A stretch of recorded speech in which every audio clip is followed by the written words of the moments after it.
mimikri, autotomi, kamuflase. Itu apa ya? Teman-teman, apakah ada yang tahu? Kalau belum, yuk kita cari tahu bersama. Siap, semangat! Hai, assalamualaikum. Apa kabar semua? Semoga selalu sehat dan semangat. Mari belajar bersama Bu Tika. Semangat belajar untuk pintar. Terima kasih terhingga untuk ayah bunda yang telah mendampingi putra-putrinya belajar di rumah. Anak-anak hebat, jangan lupa 5M. Mencuci tangan, memakai masker, menjaga jarak aman, menjauhi kerumunan, dan mengurangi mobilitas guna memutus rantai COVID-19.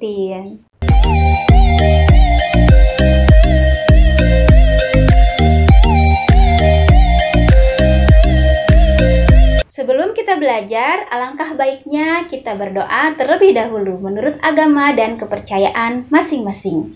Berdoa, mulai. A'udzubillahi minasyaitonir rajim. Bismillahirrahmanirrahim.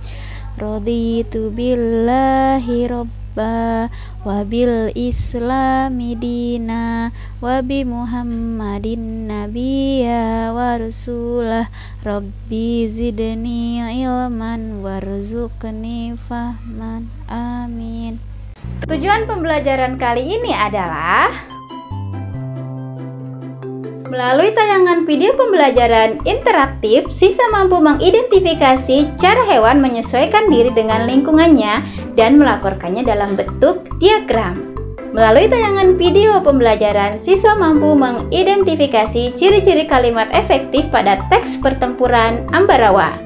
Melalui tayangan video pembelajaran, siswa mampu menulis peristiwa penting pertempuran Ambarawa dalam bentuk peta pikiran berdasarkan teks sejarah menggunakan aspek apa, di mana, kapan, siapa, mengapa, dan bagaimana dengan menggunakan kalimat efektif. Tuhan menciptakan makhluk hidup dengan segala keunikan dan keistimewaannya. Setiap hewan harus menyesuaikan diri dengan lingkungannya atau adaptasi untuk mempertahankan kelangsungan hidupnya.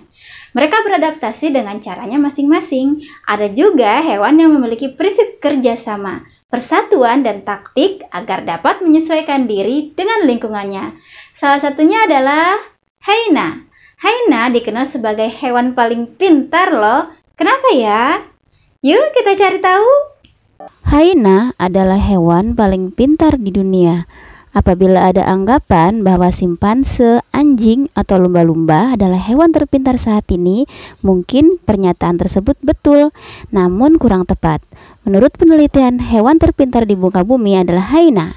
Dr. Sarah Benson Amran dari University of St. Andrews mengatakan bahwa hyena adalah hewan terpintar karena binatang tersebut dapat mengatasi masalah secara naluri dan juga dapat berhitung.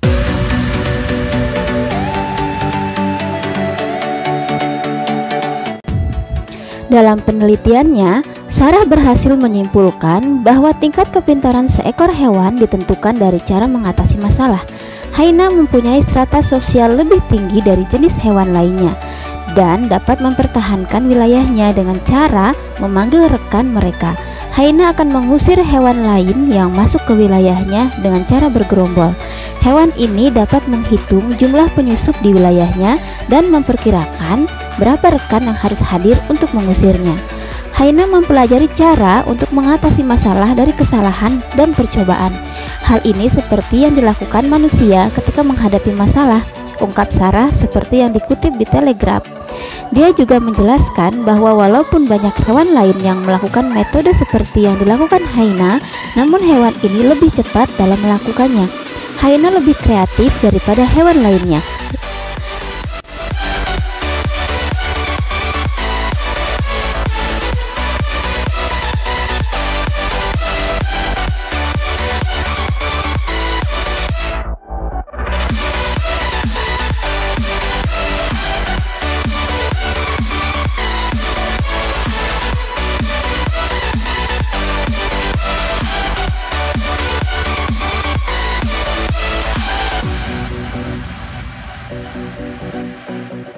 Mungkin di kemudian hari, karena dikatakan lebih pintar, maka NASA dapat menggunakan hyena sebagai penelitian keluar angkasa.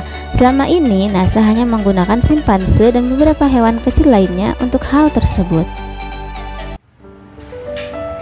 Wah, hebat! Ternyata hyena memang hewan cerdas dan mampu bekerja sama. Kerjasama merupakan hal yang sangat penting dalam mencapai tujuan sebuah kelompok. Apakah kamu juga pernah bekerja sama untuk mencapai suatu tujuan? Selain hyena yang cerdas, hewan-hewan lain pun memiliki kemampuan mempertahankan diri dari serangan musuh. Hewan-hewan tersebut adalah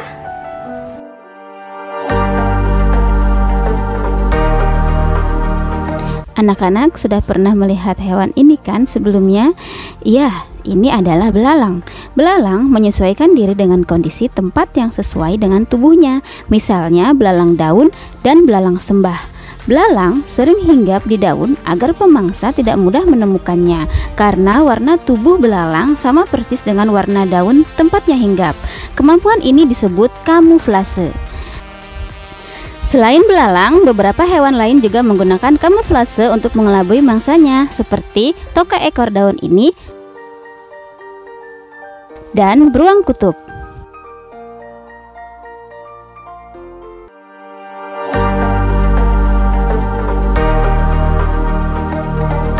Bunglon.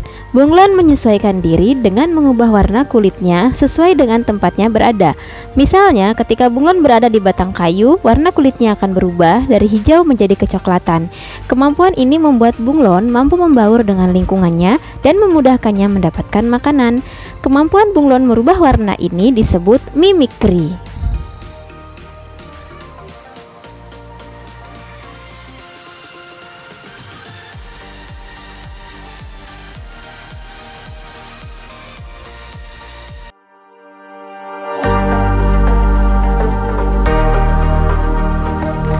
Terenggiling.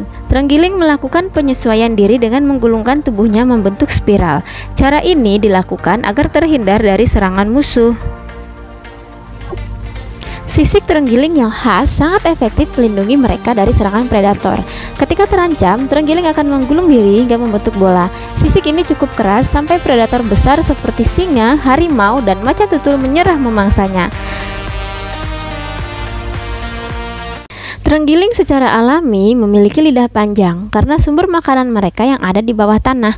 Lidah panjang dan air liur lengket mereka digunakan untuk mencapai isi sarang semut atau serangga. Biasanya lidah mereka ini mencapai lebih dari 40 cm, melebihi panjang tubuh mereka.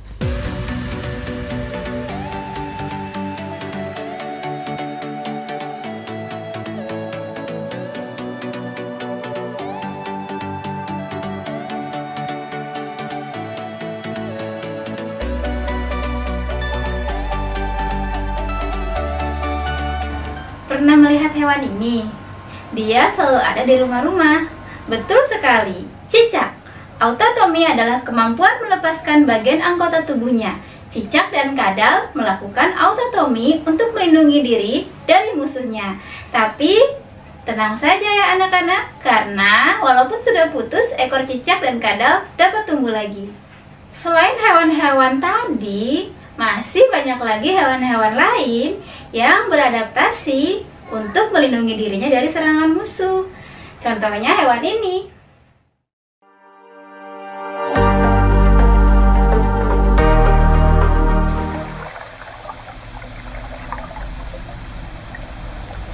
Cumi-cumi. Cumi-cumi masuk ke dalam golongan hewan bertulang lunak atau sering disebut dengan moluska. Cumi-cumi tidak memiliki tulang belakang, memiliki otot-otot yang kuat untuk bentuk perlindungan dirinya ketika berhadapan dengan musuh. Otot-otot ini sifatnya sangat kuat sebagai alat pertahanan diri cumi-cumi selama menjalani kehidupan di dasar laut. Keunikan lainnya yang dimiliki oleh cumi-cumi adalah dapat mengeluarkan tinta hitam. Cumi-cumi memiliki alat perlindungan diri khusus yang membedakan dengan hewan air laut lainnya. Cumi-cumi memiliki senjata yang ampuh berupa tubuh yang dapat mengeluarkan cairan berupa tinta hitam. Tinta hitam ini biasanya digunakan untuk mengelabui musuhnya jika cumi-cumi merasa keberadaannya terancam oleh musuh. Dengan mengeluarkan tinta hitam, air laut akan pekat dan keruh berwarna hitam. Hal ini membuat musuh menjadi sulit untuk memangsa cumi-cumi, sehingga cumi-cumi bisa melarikan diri dengan selamat dari ancaman musuh.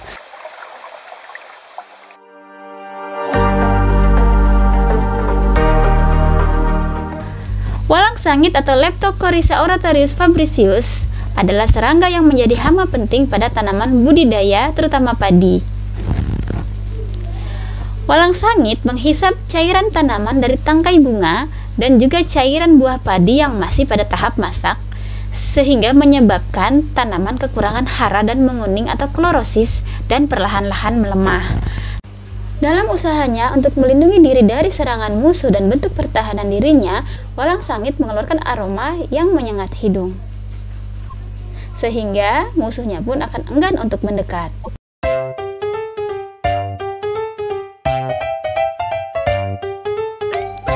Teman-teman, apa kalian tahu hewan apakah ini? Hewan ini memiliki caranya sendiri dalam melindungi diri dari pemangsa. Bagaimana ya caranya? Jika kalian belum tahu, ayo cari tahu. Kalian bisa mencarinya dari berbagai sumber. Jika kalian sudah menemukannya, ceritakan kepada ayah bunda ya. Nah, teman-teman, setelah kalian menyimak cara hewan beradaptasi tadi, tuliskan kesimpulan yang kamu dapatkan pada diagram berikut.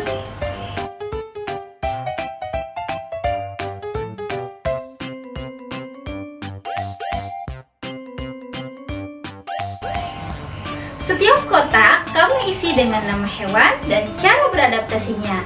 Kerjakan di buku tugasmu ya.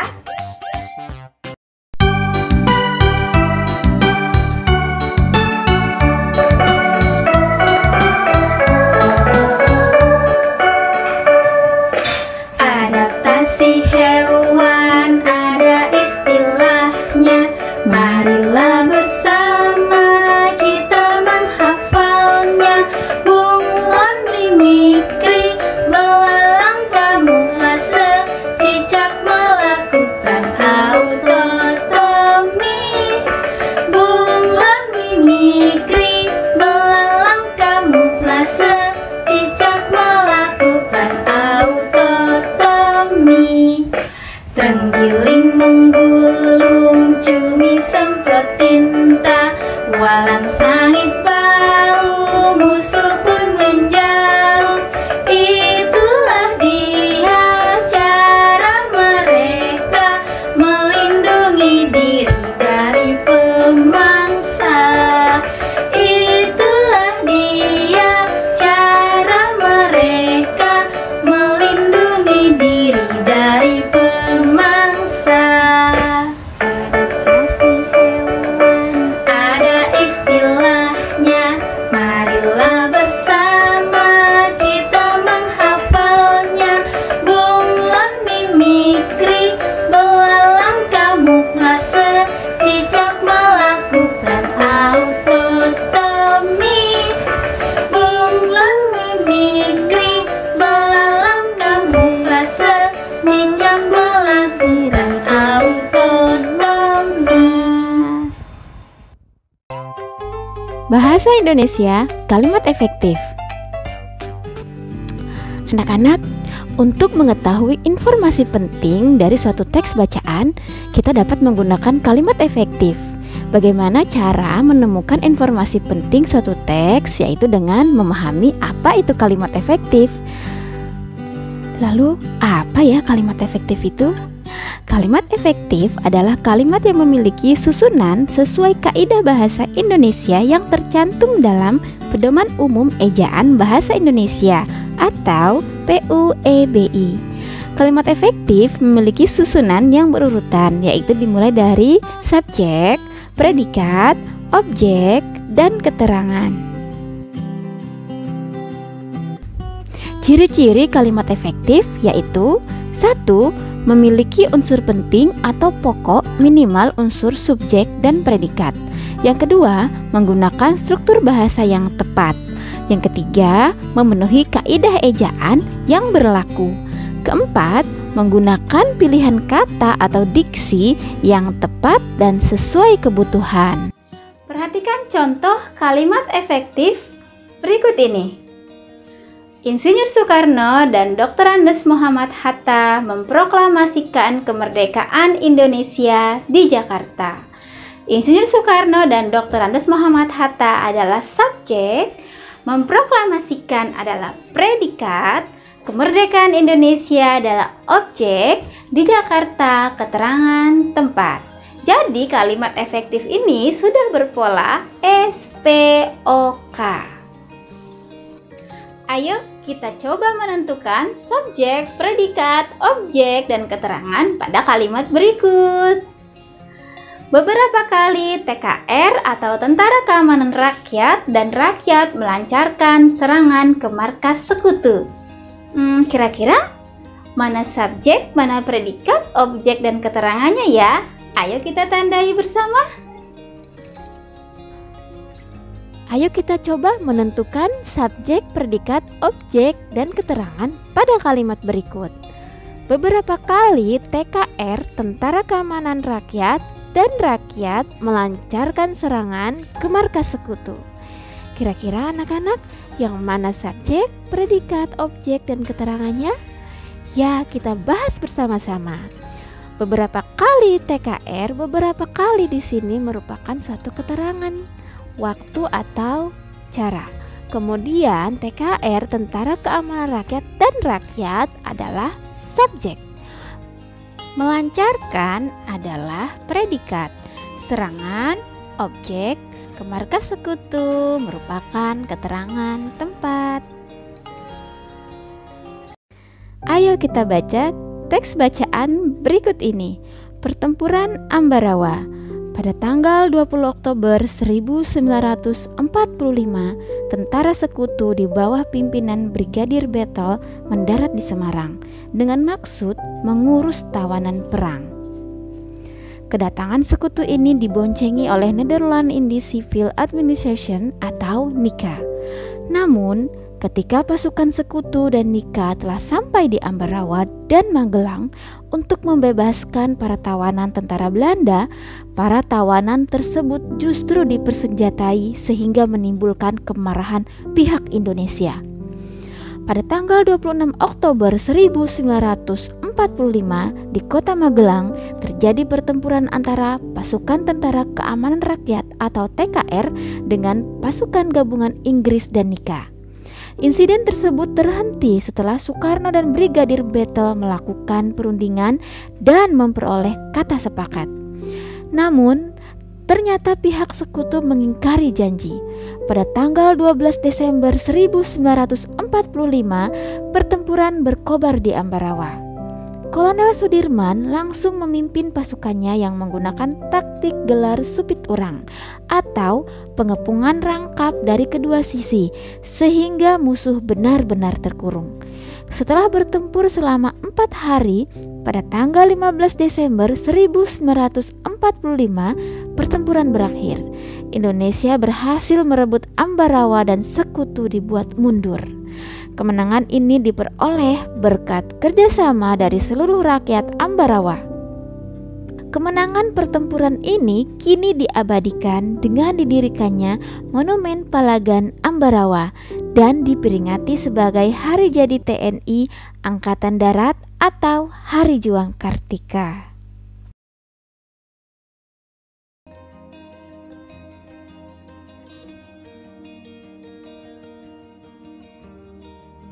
Dari teks bacaan pertempuran Ambarawa tadi, lengkapilah peta pikiran berikut menggunakan kalimat efektif. Di dalam peta pikiran terdapat 6 kata tanya, yaitu apa, mengapa, siapa, di mana, kapan, dan bagaimana yang terkait dengan pertempuran Ambarawa yang dapat kita jadikan clue dalam mengisi diagram atau peta pikiran tersebut. Ayo kita coba untuk mengisi peta pikiran tersebut bersama-sama. Yang pertama, di dalam kotak terdapat kata tanya apa. Artinya kamu harus mengisi dengan kalimat efektif yang menjelaskan mengenai peristiwa apa yang terjadi pada pertempuran Ambarawa. Jawabannya, pertempuran antara pejuang Indonesia dengan pasukan Sekutu dan Nika di Ambarawa. Berikutnya adalah mengapa pertempuran Ambarawa tersebut terjadi. Kita dapat menjawab, Sekutu mengingkari janjinya karena tidak hanya membebaskan pasukan Belanda, namun juga mempersenjatainya. Pada kotak berikutnya ada kata siapa. Siapa yang terlibat di dalam pertempuran Ambarawa? Di sini dapat kita jawab, pasukan Sekutu, Nika, tentara TKR terlibat dalam pertempuran Ambarawa. Lalu lanjutnya adalah kapan? Kapankah pertempuran Ambarawa tersebut terjadi? Nah, di situ dapat kita isi dengan pertempuran Ambarawa terjadi pada tanggal 12 sampai dengan 15 Desember 1945. Selanjutnya, di mana? Di mana pertempuran Ambarawa tersebut terjadi? Maka dapat kita isi dengan di Semarang, Ambarawa. Terakhir adalah bagaimana? Bagaimanakah cara dari tentara Indonesia atau pejuang Indonesia dalam mengusir Belanda yang ingin kembali menjajah di Ambarawa? Jawabannya adalah Kolonel Sudirman dan pasukannya bertempur dengan taktik gelar supit urang yang mengurung musuh. Ya, di sini akhirnya pasukan Nika dan Belanda terdesak dan mereka pun mengalami kekalahan.